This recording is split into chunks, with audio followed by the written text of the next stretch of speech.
자, 오셨나요? 마네의 풀밭위의 점심 식사라는 작품입니다. 이 작품은 1863년에 열린 살롱전에 참가하게 되는 작품인데요. 어떻게 됐을까요? 네, 낙선의 아이콘 마네답게 바로 떨어집니다. 그런데 이때 살롱전 심사가 너무 엄격했어요. 이 작품 이외에도 수많은 명작들이 낙선하게 됩니다. 그러자 낙선한 화가들이 항의를 하기 시작했어요. 이거 주최 측이 너무한 거 아니냐 라면서. 지나가다가 이 소식을 들은 우리의 자애로운 나폴레옹 3세께서 묘책을 냅니다.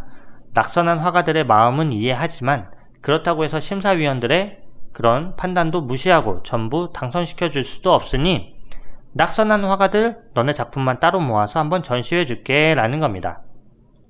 그러면 최소한 대중들에게 공개가 될 기회를 얻을 수는 있으니 낙선한 화가들의 불만도 조금 잠재울 수 있겠다고 생각한 거죠. 그리하여 드디어 그 유명한 낙선전이 개최됩니다. 1863년에요. 그리고 그 낙선전에서 마네의 풀밭 위의 점심 식사는 대중들의 주목을 받고 점점 높이 걸리게 됩니다. 왜 높이 걸리게 되는 게 주목을 받는 걸까요? 바로 사람들이 지팡이로 그림을 찢어버리려고 그랬거든요. 아, 이따위 게 무슨 그림이야? 이러면서 막 찢어버리려고 하니까 위로 걸릴수록 사람들이 찢을 수가 없겠죠. 훼손할 수가 없다고 해서 원래는 아래쪽에 이렇게 눈높이에 있는 게 가장 좋은 자리였겠지만 이 낙선전에서는 높이 걸릴수록 훨씬 더 이거 인기 있는데? 뭐 이런 작품이라고 생각하면 된다고 합니다. 그러면 사람들이 왜 도대체 이렇게 이 그림을 못살게 굴었는지 한번 볼까요? 젊은 여인이 옷을 벗고 두 명의 남자와 함께 풀밭 위에 앉아 있습니다. 왼쪽 아래 쓰러진 바구니에는 다양한 과일들과 빵이 쏟아져 나와 있고요. 뒤쪽으로 보이는 물가에는 속옷 차림의 여성이 이렇게 씻고 있네요. 그죠? 지금 보면 그냥 의아할 정도의 그림인데 왜 당시 사람들은 이 그림에 그렇게 분노를 했을까요? 하나씩 말씀을 드릴게요. 먼저 홀딱 벗은 여성을 한번 보시죠. 우선 동네 이런 공원에서 저렇게 홀딱 벗고 있는다는 것 자체가 좀 말이 안 되긴 하죠. 그런데 그것도 그거지만 당연히 그것도 욕을 먹을 만한 사유지만 여성을 보시면 그 당시에 생각했던 미적 기준에 안 맞게 뱃살도 두툼하고 얼굴도 그냥 그렇다고 해요. 특별히 아름답지 않다는 거죠.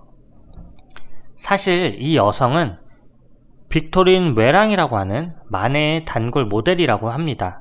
앞에서 보았던 올랭피아의 주인공이래요. 어떻게 좀 닮았나요? 제가 보기에 조금 안 닮은 것도 같은데 어쨌든 올랭피아의 주인공이랑 똑같은 사람이라고 합니다.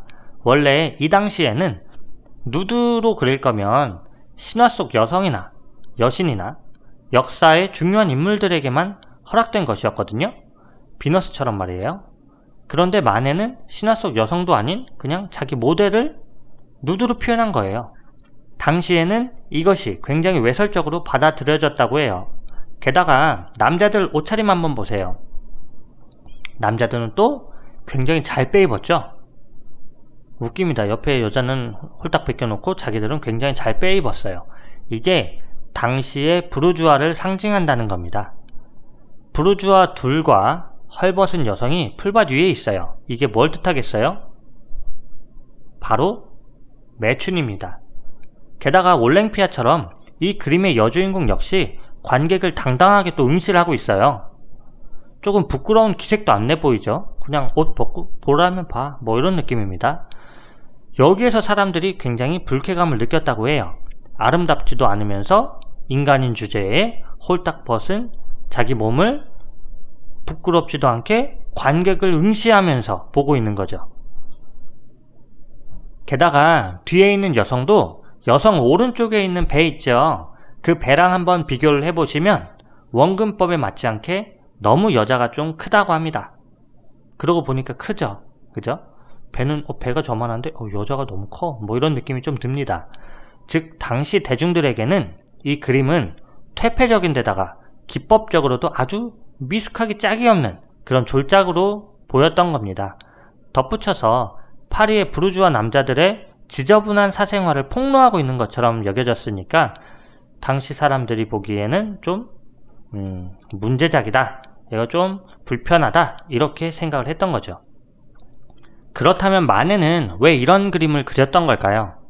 일단 그림을 보면 벗고 있는 여성 나오고요. 그리고 남성들 옷은 입고 있지만 남성도 나옵니다. 이런 거 과거에도 많이 그려졌던 소재예요. 한번 루브르에 있는 전원의 합주라는 그림 먼저 한번 볼게요. 화면 한번 봐주세요. 보시면 이 그림은 작가가 이제 티치아노라는 설도 있고 조르조네라는 설도 있는데 일반적으로는 티치아노다 라고 보통 소개를 하거든요. 현재 루브르 박물관에 소장되어 있는 그림인데, 당시 유행했던 옷을 입은 남성 둘이서 들판에 앉아 있어요. 어떻게? 옷을 다 입고.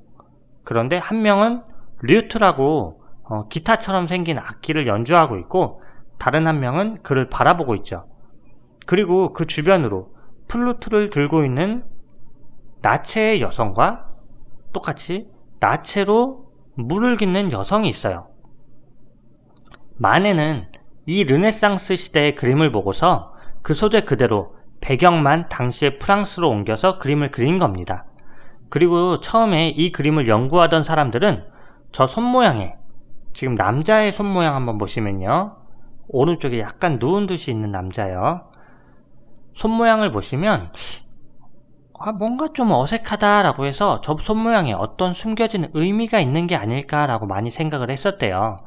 그런데 어떤 사람이 루브르를 거닐다가 저 손모양의 비밀에 대해 알아버립니다. 그 사람은 이탈리아 동판화가로서 마르칸토니오 라이본디라는 사람인데요. 라파엘로의 그림을 판화로 옮긴 파리스의 심판이라는 그림에 나오는 인물들과 자세가 똑같았던 거죠. 저 손모양 원래 노를 잡고 있는 모양이라고 해요. 거기서 노만 딱 지워 놓으니 아주 어색하기 짝이 없는 현재의 손모양이 나오긴 한 거죠. 아마 마네는 과거의 고전을 본인이 살고 있는 시대에 맞게 재탄생시키고 싶었던 것이 아닐까 예상해 봅니다. 고전을 그대로 답습하는 것이 아니라 새롭게 현대에 맞게 변형하는 거죠. 하지만 마네의 그런 생각은 시대를 너무 앞서갔던 것이기 때문에 대중들로부터는 갖은 모욕을 받을 수밖에 없었습니다. 이러한 생각, 인상주의적인 그런 시작이 되는 화가가 바로 마네입니다. 그래서 이곳 첫 번째 전시실 이름도 인상주의의 근원이에요. 인상주의라는 예술의 근원이 되는 작품들이 여기 5층의 첫 번째 전시실에 있는 거고요. 자, 그럼 지금까지 인상주의 아버지인 마네가 그린 풀바듀의 점심 식사를 보셨으니까 이제 같은 주제에 이름도 비슷한 모네의 풀바듀의 점심 식사라는 작품도 한번 보시겠습니다. 조금만 이동하셔가지고 찾으신 다음에 바로 설명 연결해서 드릴게요.